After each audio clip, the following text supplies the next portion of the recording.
Hello दोस्तों, स्वागत है आपका हमारे YouTube चैनल तैयारी आपकी पर। और आज हम लोग देखने वाले हैं एक इम्पॉर्टेंट टॉपिक साइंस का, वो है हीट।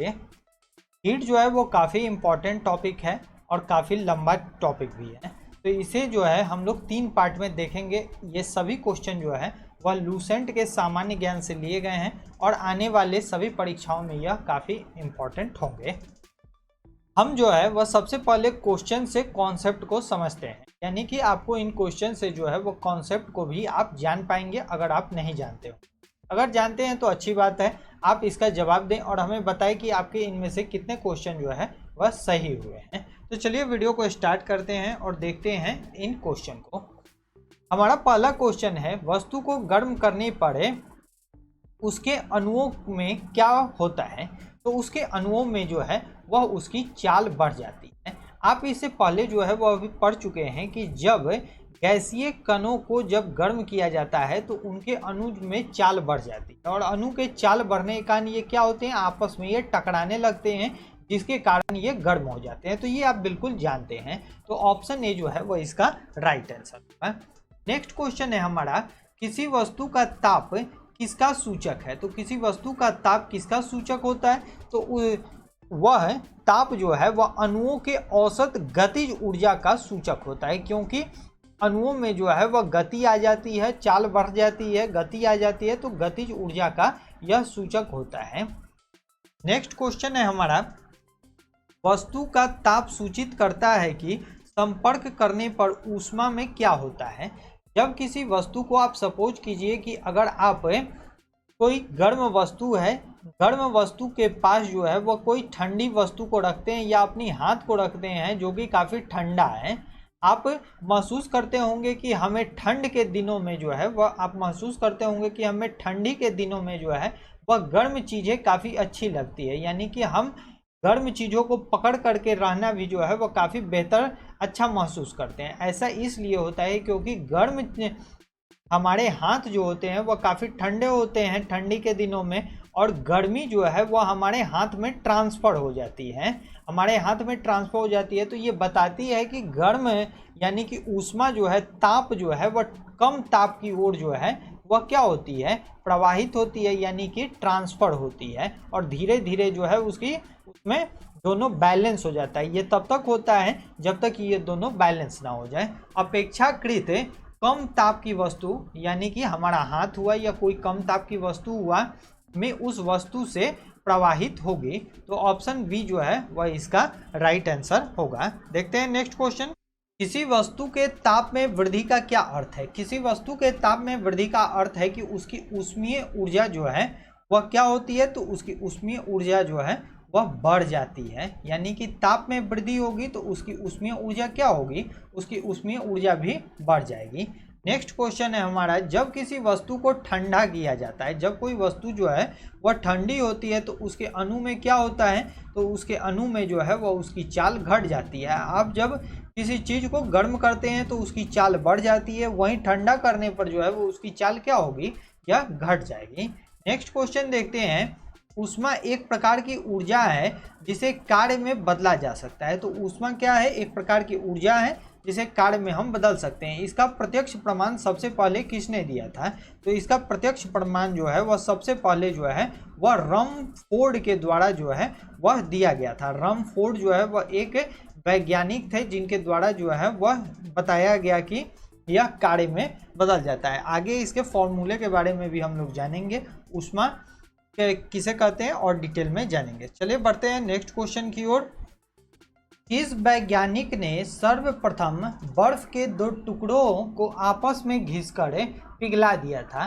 तो वो वैज्ञानिक थे डेवी। डेवी के द्वारा जो है इसे बर्फ को पिघलाया गया था। नेक्स्ट क्वेश्चन देखते हैं, जब किसी कार्य ऊष्मा में बदलता है या ऊष्मा कार्य में बदलती है तो किए गए कार्य व उत्पन्न ऊष्मा का अनुपात एक स्थिरांक होता है, एक स्थिरांक होता है जिसे ऊष्मा का यांत्रिक तुल्यांक कहते हैं। ऊष्मा का यांत्रिक तुल्यांक का मान कितना होता है? तो आपको बता दें, जिसे कि जूल कहा जाता है, इसे जूल कहा जाता है। जूल का जो है वो मान होता है, ये सभी जो है वो दिए हुए हैं, वे सभी मान होते हैं, यानी कि 4186 जूल प्रति कैलोरी, 4.186 जूल कैलोरी और 4.816 गुना 10⁻7 अर्ग है। ये अर्ग जो है ये कैलोरी होता है। नेक्स्ट क्वेश्चन देखते हैं, निम्नलिखित में से कौन सा कथन सही है। यहाँ पे एक इक्वेशन दिया गया है, आपको बताना है कि इनमें से कौन सा सही है। तो ये सभी जो है वो जूल का मान बताता है। यहाँ W जो है वो कार्य है, W जो है वो कार्य है और Q जो है वह है ऊष्मा, Q जो है वह है ऊष्मा। तो कार्य बटा ऊष्मा इसे जूल कहा जाता है। कार्य बटा ऊष्मा जो होता है वह जूल होता है और ये जूल के सभी जो मान दिए गए हैं ये सभी मान जो है वह जूल के मान है। अपना नेक्स्ट क्वेश्चन देखते हैं, जब पानी को लगातार मथते हैं यानी कि चर्निंग करते हैं तब उसका ताप बढ़ जाता है। ऐसा क्यों होता है? आप देखिए कि जब उसके कणों में क्या होती है, गति आती है। गति आने के कारण क्या होती है, ऊष्मा में जो है वो परिवर्तन हो जाता है। तो ये मथने के कारण जो है वो इसका ताप बढ़ जाता है और इसमें जो है वो यांत्रिक ऊर्जा का रूपांतरण किस में हो जाता है, यांत्रिक यानी कि या आप किसी चीज़ से मल रहे हैं तो ये यांत्रिक ऊष्मा जो है वो ऊष्मीय ऊर्जा में बदल जाती है यानी कि गर्म हो जाती है। तो यांत्रिक ऊर्जा जो है वो ऊष्मीय ऊर्जा में परिवर्तित हो जाती है। नेक्स्ट क्वेश्चन देखते हैं, वाष्प इंजन में उबलते हुए जल का तापमान किस कारण से उच्च हो जाता है? तो ऐसा जो है बॉयलर के अंदर उच्च दाब के कारण होता है। आपको बता दें कि जब दाब अधिक होता है, आगे हम लोग इससे रिलेटेड और भी एग्जाम्पल और क्वेश्चन को देखेंगे। दाब उच्च होने के कारण जो है वो बॉयलर में क्या होता है, कोई भी चीज़ तेज़ी से वह ऊंचे ताप पर जो है वो काफ़ी जल्दी जो है वो पावर मिल जाता है और इससे जो है वो वाष्प इंजन उबलने लगता है। और नेक्स्ट क्वेश्चन देखते हैं, शीतकाल में हैंडपंप का पानी गर्म होता है, ऐसा क्यों? शीतकाल में जो है वो पानी गर्म होने का कारण होता है पंपिंग क्रिया से घर्षण पैदा होती है जिससे गर्म जल होता है। आपको बता दें कि हैंडपंप में जो है वो हमारा जल जो होता है वो पृथ्वी के अंदर से ये जल की प्राप्ति होती है और हमारा धरती जो है वह एक कुचालक का कार्य करता है यानी कि ऊपर की ठंडी जो है वह क्या होती है, ऊपर ही रह जाती है और नीचे जो जैसी गर्मी है वैसी ही गर्मी बनी रह जाती है। इसके कारण जो होता है वो शीतकाल में हैंडपंप यानी कि कल का जल जो है वो क्या होता है, कल का या नल का जो जमीन से जुड़ा हुआ है वह जल जो है वह ठंडा होता है। तो ऑप्शन सी जो है उसका क्या होता है, राइट आंसर होगा। नेक्स्ट क्वेश्चन देखते हैं, एसआई सिस्टम में तापमान की इकाई क्या है? एसआई सिस्टम में टेम्परेचर की आपको इकाई बताना है। तो एसआई सिस्टम में टेम्परेचर की इकाई जो होती है वह केल्विन होती है। आपको बता दें कि केल्विन में जो है वह मेल्टिंग पॉइंट क्या है, मेल्टिंग पॉइंट होता है 273 केल्विन है। वहीं इसका बॉइलिंग पॉइंट जो है वह 373 केल्विन होता है यानी कि दोनों के बीच जो है वह 100 का डिफरेंस होता है। वहीं डिग्री सेल्सियस की बात करते हैं तो डिग्री सेल्सियस जो है वो 0 डिग्री सेंटीग्रेड इसका क्या है, फ्रीजिंग पॉइंट है और वहीं 100 डिग्री सेंटीग्रेड जो है इसका क्या है, ये बॉइलिंग पॉइंट है। इसमें भी 100 का जो है वो बीच में क्या आता है, अंतर आता है, डिग्री सेंटीग्रेड वहीं सेल्सियस। नेक्स्ट देखते हैं अब डिग्री फ़ारेनहाइट। डिग्री फ़ारेनहाइट में जो है इसका फ्रीजिंग पॉइंट क्या है, तो ये 32 डिग्री फ़ारेनहाइट होता है जिसे कि 0 डिग्री सेंटीग्रेड या 273 केल्विन भी कहते हैं। वहीं इसका जो है वह बॉइलिंग पॉइंट जो होता है वह होता है 212 डिग्री फ़ारेनहाइट, 212 डिग्री फ़ारेनहाइट यह होता है। इन दोनों के बीच जो है वह 180 का जो है वह डिफरेंस है। इसी तरह से जो है वह केल्विन जो है वह ताप की एसआई इकाई है। हम न्यूमेरिकल जो आएंगे उसे भी सॉल्व आगे करेंगे। नेक्स्ट क्वेश्चन देखते हैं, इनमें से कौन ऊष्मा का मात्रक नहीं है? इनमें से आपको बताना है कि ऊष्मा का मात्रक कौन नहीं है। तो ऊष्मा का मात्रक ये सभी ऊष्मा के मात्रक है, इससे पहले हम लोग देख चुके हैं। लेकिन डिग्री सेल्सियस जो है वह ऊष्मा का मात्रक नहीं है, ये तापमान मापने की एक तरीका है, पैमाना है। तापमान मापने का ये क्या है, स्केल है, पैमाना है। नेक्स्ट क्वेश्चन देखते हैं, ताप का एसआई मात्रक क्या है? तो ताप का एसआई मात्रक केल्विन है। नेक्स्ट क्वेश्चन है 1 किलो कैलोरी ऊष्मा का मान क्या होता है। तो 1 कैलोरी ऊष्मा का मान जो है वह 4.26 इंटू 3 पे पावर जूल जो है यह ऊष्मा का मान है। नेक्स्ट क्वेश्चन है जलप्रपात के अधस्तल पर जल का तापमान ऊपर की अपेक्षा अधिक होने का क्या कारण है। यानी कि जल का तापमान ऊपर की अपेक्षा अधिक होती है तो यह गिरे हुए जल की गतिज ऊर्जा ऊष्मा में बदल जाती है। यानी कि ऊपर से जो आती है, यानी कि ऊंचाई पर जो है वह जल क्या होता है, शीतल होता है, वहीं नीचे जो है वह क्या होता है, हल्का, उसमें गर्मी महसूस होती है। तो ऐसा इसलिए होता है क्योंकि ये जो है उसमें गतिज ऊर्जा आने के कारण उसके कण आपस में क्या होते हैं, टकराते हैं और उसमें ऊर्जा जो है वह पैदा हो जाती है। नेक्स्ट क्वेश्चन देखते हैं, गर्मियों में ताप 46 डिग्री सेंटीग्रेड हो जाने पर भी ऊंट गर्मी में राहत महसूस करते हैं। तो आपको बता दें कि मरुस्थल का जो है ऊंट जो है वो क्या है, हवाई जहाज है। तो यह जो मरुस्थल में, रेगिस्तान में ऊंट की सवारी जो होती है यह आसानी से चल पाते हैं। तो ऐसा इसलिए क्योंकि वे अपने शरीर के ताप को क्या करते हैं, 42 डिग्री बढ़ा लेते हैं। यानी कि वे अपने शरीर के टेम्परेचर को बढ़ा लेते हैं जिससे कि ये क्या हो जाए, इक्वल हो जाए और शरीर को मेंटेन कर ले। दूसरी चीज़ की ऊंट जो है अपने शरीर में संचित भी करते हैं, यानी कि पानी का संचय भी करते हैं, जिसके कारण जो है यह काफ़ी लंबे समय तक जो है वह राहत महसूस कर पाते हैं। नेक्स्ट क्वेश्चन देखते हैं, बर्फ पर दाब लगाने पर उसके मेल्टिंग पॉइंट में क्या असर पड़ेगा। तो जब बर्फ में हम दाब लगाते हैं तो उसका मेल्टिंग पॉइंट पे क्या होगा, तो मेल्टिंग पॉइंट जो है वह उसका घट जाएगा। मेल्टिंग पॉइंट यानी कि जिस ताप पर जो है वह गलना शुरू हो जाए तो उसे जो है वह मेल्टिंग पॉइंट कहा जाता है। नेक्स्ट क्वेश्चन देखते हैं, गैस तापमापी द्रव्य तापमापी की तुलना में ज़्यादा संवेदी होते हैं। यानी कि गैस तापमापी जो है वह द्रव्य तापमापी की तुलना में ज़्यादा संवेदी होते हैं। ऐसा क्यों होता है, ऐसा इसलिए है क्योंकि गैस का प्रसार गुणांक जो है वो क्या होता है, अधिक होता है। गैस का प्रसार गुणांक अधिक होता है। प्रसार गुणांक का मतलब क्या होता है, प्रसार गुणांक का अर्थ होता है उसकी लंबाई, क्षेत्रफल तथा आयतन में वृद्धि हो जाती है। यानी कि लेंथ एरिया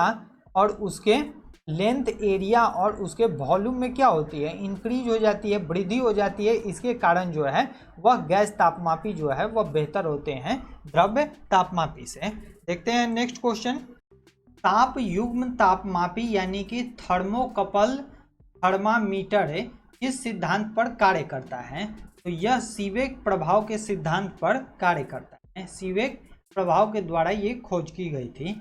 नेक्स्ट क्वेश्चन है, अत्यधिक ऊंचे तापों को मापने के लिए किसका प्रयोग किया जाता है। तो अत्यधिक ऊंचे ताप को मापने के लिए पूर्ण विकिरण उत्तरा तापमापी का इस्तेमाल किया जाता है। सूर्य की रेडिएशन से जो है वह पूर्ण विकिरण के द्वारा जो है वह इसकी नापा जाता है। सूर्य के ताप को भी इसी के द्वारा नापते हैं।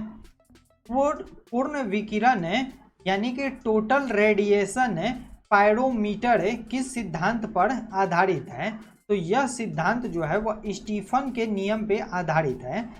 स्टीफन नियम के द्वारा जो है वह इस सिद्धांत की खोज की गई थी। नेक्स्ट क्वेश्चन देखते हैं, दूर की वस्तु जैसे सूर्य आदि का ताप किस तापमापी के द्वारा नापा जाता है। तो यह पूर्ण विकिरण उत्तरा तापमापी द्वारा जो है वह नापा जाता है। ठंडे देशों में पारा के स्थान पर अल्कोहल को तापमापी द्रव्य के रूप में प्रयोग किया जाता है। ऐसा क्यों, क्योंकि अल्कोहल जो है उसका द्रवणांक जो है वह निम्नता होता है, यानी कि वह काफ़ी कम टेम्परेचर में भी जो है वह ठोस नहीं बनता है।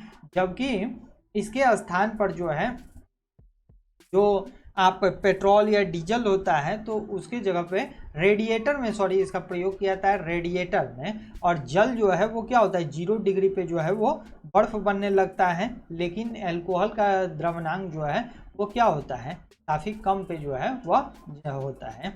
नेक्स्ट क्वेश्चन देखते हैं, विकिरण पायरोमीटर जिसे कि पूर्ण विकिरण पायरोमीटर कहा जाता है, कितना तापक्रम नापा जा सकता है। तो इससे जो है वो 800 डिग्री से ऊपर के तापक्रम को नापा जा सकता है। तो इससे जो है वो सूर्य की सूर्य आदि का ताप जो है वह मापने के लिए इसका प्रयोग करते हैं। नेक्स्ट क्वेश्चन देखते हैं, थर्मोकपल यानी कि ताप युग्म किसके द्वारा बनाया जाता है? तो थर्मोकपल जो है दो अदृश्य धातुओं के द्वारा जो है वह इसे बनाया जाता है। नेक्स्ट क्वेश्चन देखते हैं, सूर्य का ताप मापा जाता है किसके द्वारा? तो सूर्य का ताप मापा जाता है पाइरोमीटर तापमापी द्वारा, यानी कि पूर्ण विकिरण तापमापी के द्वारा जो है वह सूर्य का टेम्परेचर नापा जाता है। नेक्स्ट क्वेश्चन देखते हैं, अब कथन दिया हुआ है और यहाँ कारण दिया हुआ है। तो पहला हम लोग कथन पढ़ लेते हैं, तापमापी में पारा का प्रयोग किया जाता है क्योंकि यह अपारदर्शी तथा चमकदार होता है, अतः अंकित पाठन में सुविधा होती है। तो ये बिल्कुल सही है, पारा का प्रयोग इसीलिए किया जाता है क्योंकि ये चमकता है। दूसरा कारण इसका बताता है, पारा कांच पर नहीं चिपकता है तथा वाष्पशील नहीं होता है। तो बिल्कुल यह जो है वह सही है। आपको बता दें कि पारा जो है वह एक धातु है और यह एक अपवाद है। पारा यानी कि जिसे कि मरकरी कहते हैं, मरकरी का सिंबल जो होता है वह होता है Hg और इसका एटॉमिक नंबर जो होता है वह होता है 80। तो ये दोनों ही सही हैं। तो ये क्या है, ऑप्शन ए जो है वह इसका राइट आंसर है। ये दोनों सही है और इन दोनों को सही से व्याख्या किया गया है। नेक्स्ट क्वेश्चन देखते हैं, निम्नलिखित में से कौन सही है? आपको बताना है कि इनमें से कौन सा सही है। तो इनमें से जो है आप इसे एक एक करके देखेंगे तो इसमें आपको पता चलेगा सभी में F दिया हुआ है, यानी कि फ़ारेनहाइट और सेल्सियस दिया हुआ है। तो हम लोग लिख लेते हैं इसका फॉर्मूला, फ़ारेनहाइट -32, इसके बीच का डिफरेंस कितना है? तो 180 है। वहीं सेल्सियस दिया हुआ है तो आप लिख लेते हैं सेल्सियस -0 यानी कि C/100। अब इसे सॉल्व करते हैं तो 0 से 0 यहाँ कैंसिल हो गया, 2 5 जा और 2 9 जा। तो आप देख सकते हैं कि आपको यह मिला क्या? तो F -32/9 = C/5। तो यहाँ पे आंसर मिलाएंगे तो हमें जो है वो ऑप्शन बी जो है वह इसका राइट आंसर मिलता है, F -32/9 = C/5। तो यही जो है वह आपका आंसर होगा। इनमें से सही कौन सा है? नेक्स्ट क्वेश्चन हम देखते हैं, सेल्सियस से माप क्रम का जल का क्वथनांक यानी कि जल का बॉइलिंग पॉइंट तथा जल का फ्रीजिंग पॉइंट कितना होता है? तो जल का बॉइलिंग पॉइंट 100 डिग्री सेंटीग्रेड होता है, यानी कि 100 डिग्री पे उबलने लगता है, और फ्रीजिंग पॉइंट जो है वह 0 डिग्री होता है। तो ये क्रम में है, तो यानी कि ऑप्शन सी जो है, ऑप्शन बी 100 डिग्री और 0 डिग्री इसका राइट आंसर होगा। नेक्स्ट क्वेश्चन देखते हैं, ताप के सेल्सियस पैमाने पर परम शून्य ताप किसे कहते हैं? परम शून्य ताप किसे कहा जाता है? तो परम शून्य ताप वह ताप होता है जिससे कि किसी भी वस्तु का ताप जो है वह उस ताप से कम नहीं हो सकता है। तो यह जो है -273 डिग्री सेंटीग्रेड जो है यह परम शून्य ताप कहलाता है।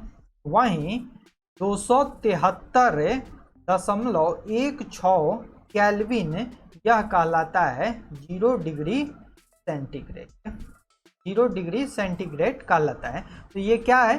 परम शून्य ताप है -273 डिग्री सेंटीग्रेड। ये क्या कहलाता है? तो ये 0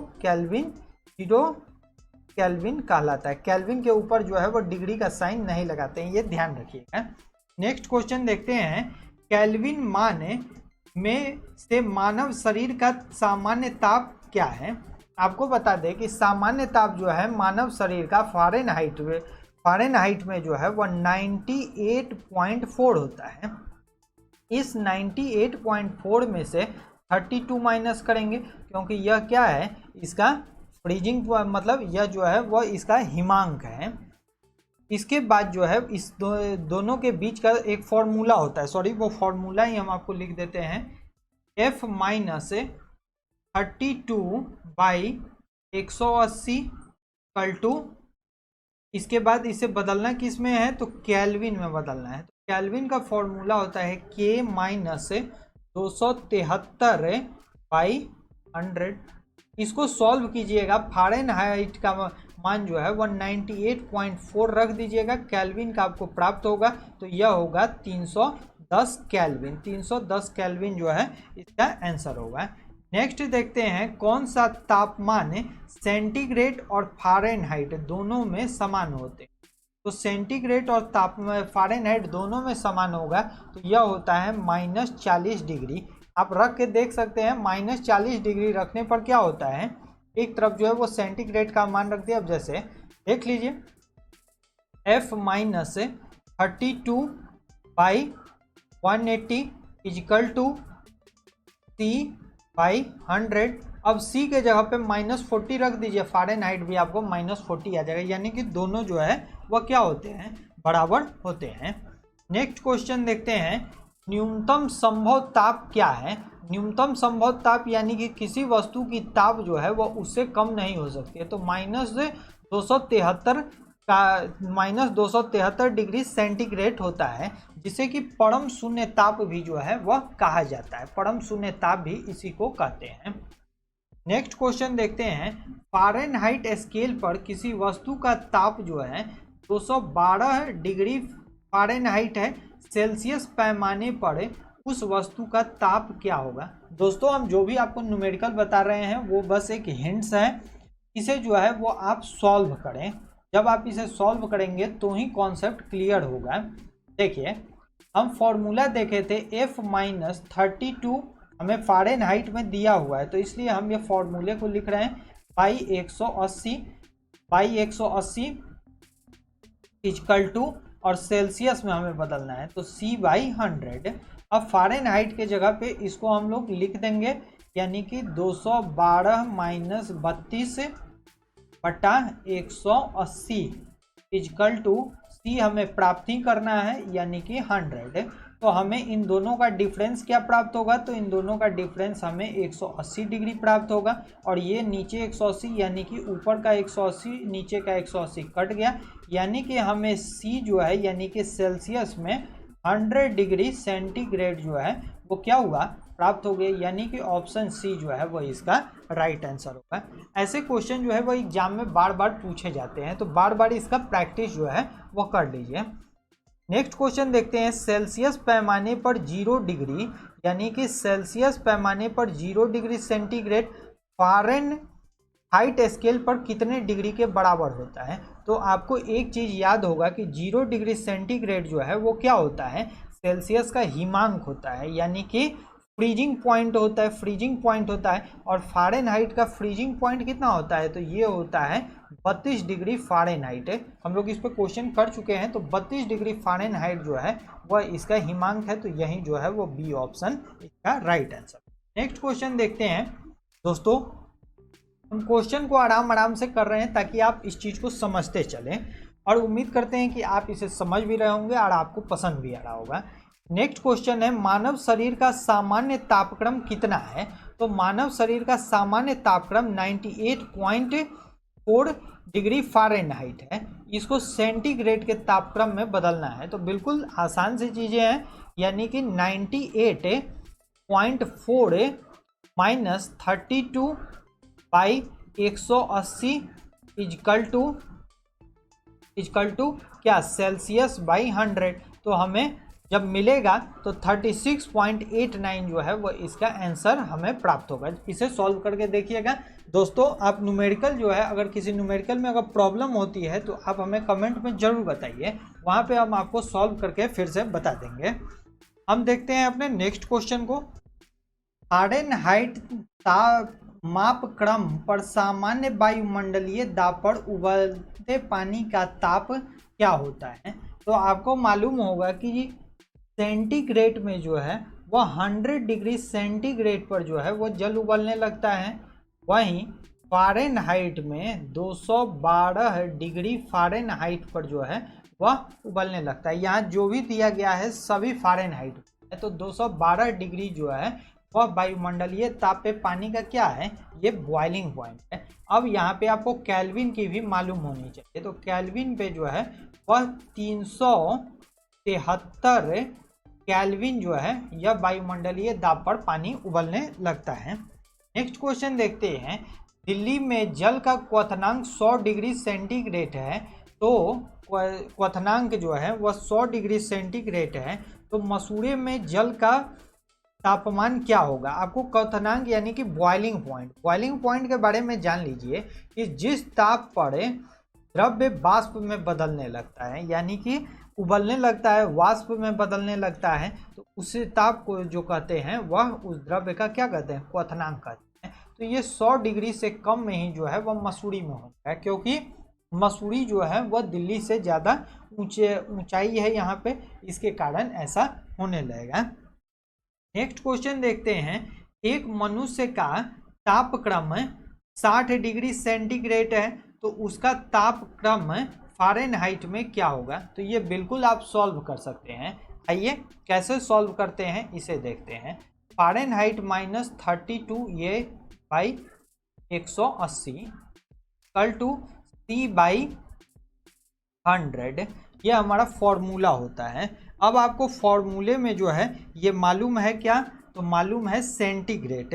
तो सेंटीग्रेड मालूम है, तो सेंटीग्रेड को हम लोग लिखते हैं, सेंटीग्रेड है 60।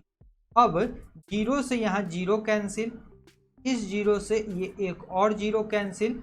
अब 18 × 6, तो ये अब नेक्स्ट स्टेप हम लोग लिखते हैं, फ़ारेनहाइट -32 = 18 × 16, ये क्या होगा, 108 होगा, 108।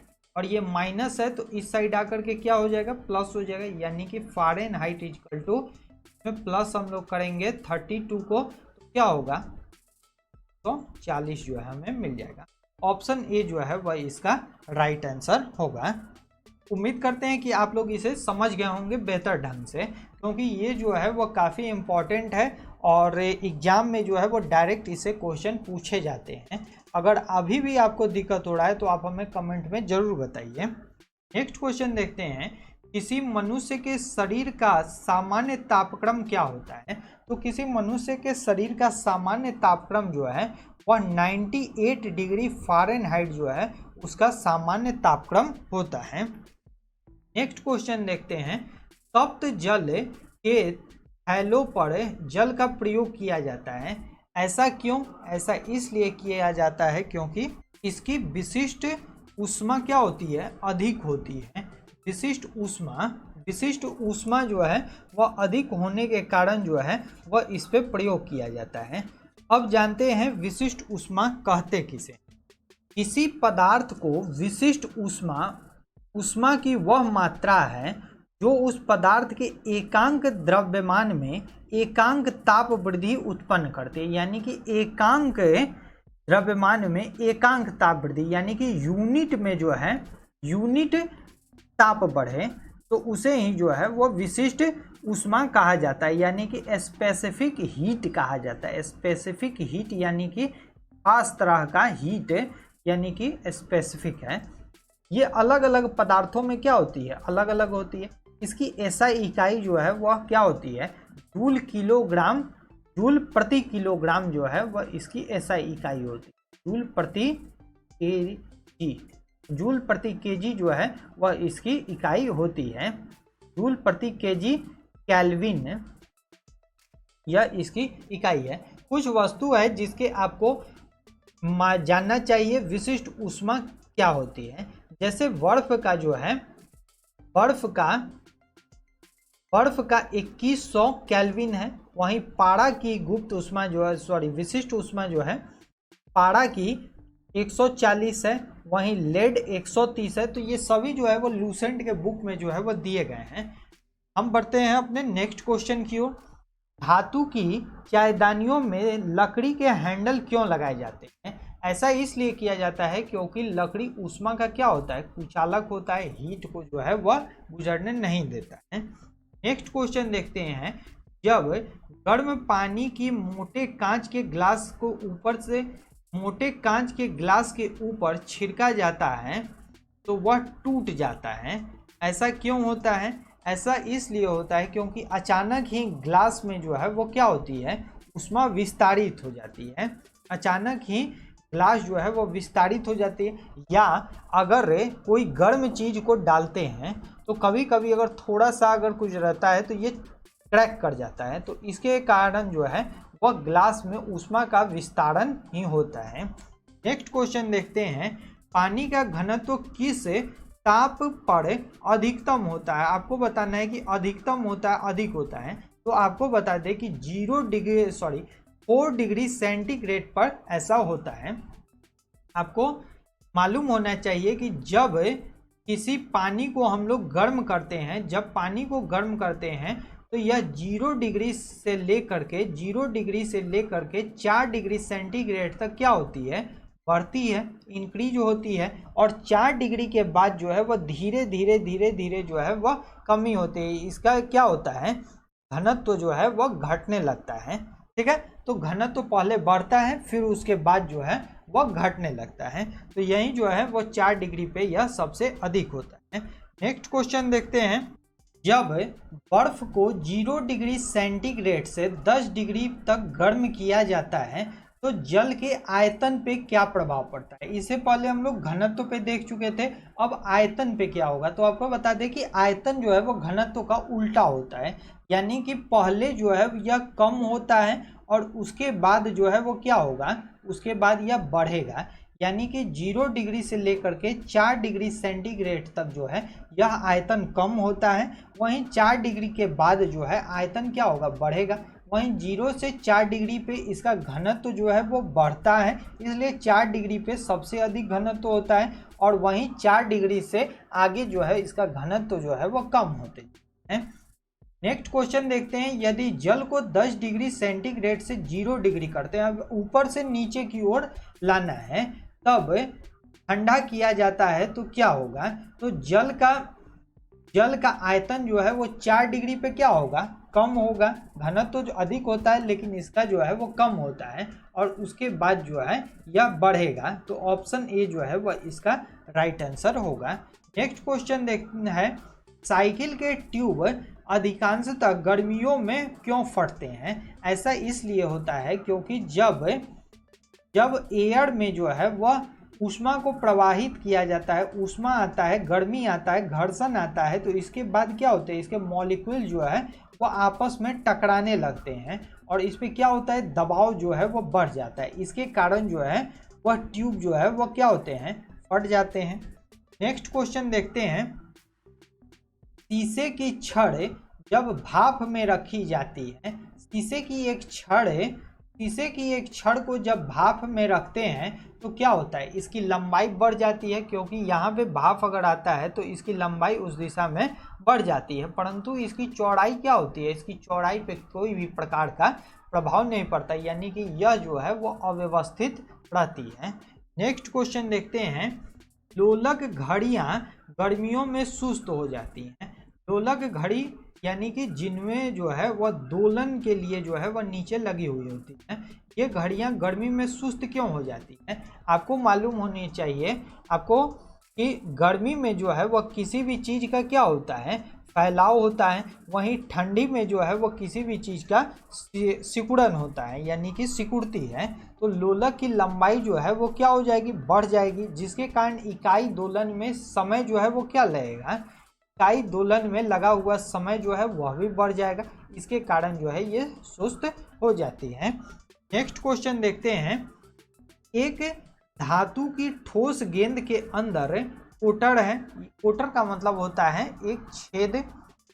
जब इस धातु के गेंद को गर्म किया जाता है तो कोटर का आयतन क्या होगा, कोटर का आयतन भी बढ़ेगा, कोटर के अंदर जो है वह गर्मी बढ़ेगी तो इसका आयतन भी जो है वो क्या होगा, वह भी बढ़ेगा। दोस्तों इसी के साथ जो है इस वीडियो में इम्पॉर्टेंट क्वेश्चन का ये फर्स्ट पार्ट जो है वो समाप्त होता है। उम्मीद करते हैं कि आपको यह वीडियो समझ में आया होगा और पसंद भी आया होगा, तो प्लीज़ दोस्तों इस वीडियो को लाइक कीजिए, दोस्तों के साथ शेयर कीजिए, और हमारे चैनल तैयारी आपकी को सब्सक्राइब कर लीजिए और बेल आइकन को जरूर दबा दीजिए, जिससे कि आगे की आपको वीडियो की नोटिफिकेशन सबसे पहले मिलती रहे। वीडियो देखने के लिए आपका धन्यवाद। मिलते हैं अपने नेक्स्ट हीट के पार्ट 2 में जल्द ही। और वहाँ पे हम लोग कुछ और सीखेंगे हीट के बारे में। तो उस वीडियो को देखने के लिए आप ज़रूर हमारे चैनल पे बेल आइकन को दबा दें। Have a nice day.